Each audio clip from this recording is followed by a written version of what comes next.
Yani kaunti ya Busia saizi wako na mama ya Yesu. Kuna mama mmoja anaitwa Judith Nafula amejitokeza kwa yeye ndio mama wa Yesu. Hebu msikilizeni vile anaongea hapo, mtoe maoni. Ndio ilitoka juu na ikashuka chini na sauti ikatoka katikati. Ikasema mimi ni Kristo, nimetuma na Baba, ninatafuta mama Maria. Nikamjibu mimi sijui mama Maria. Akaniambia ni wewe.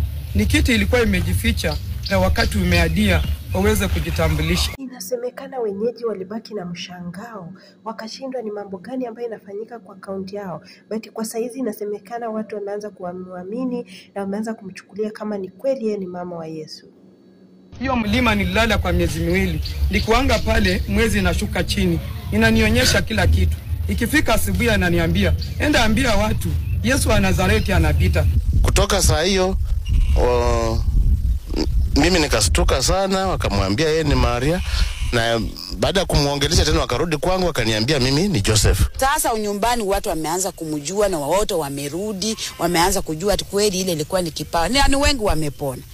Wale walikuwa azai wakaanza. Inasemekana kuna watu ambao walikuwa na mdharau, wanaona kama anafanya vitu za ushetani, but kwa saizi watu wameanza kumwamini, watu wameanza kurudi pamoja, wameanza kukula naye pamoja meza moja wakimwamini kwa yeye ni mama wa Maria wa Yesu.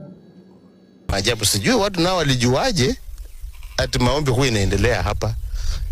Mimi nilikuwa nasikia tu watu wanakuja.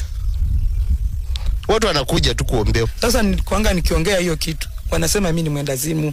Bwana alinua majini akamwenkea, wengine wanasema ni misambwa. Kuna baadhi ya watu hata walikuwa wanamchukulia kama yako na misambwa. Kuna watu walikuwa wanasema maybe ni mwenda wazimu, lakini hakukuwa mwenda wazimu. Alikuwa ni mama wa Yesu kamili, mama ambaye anaweza hubiria watu, anaweza ombea watu wakapata mimba, anaweza ombea mtu ambaye alikuwa mgonjwa zaidi na akaweza kupona. Hayo ndio matangazo yetu ya leo.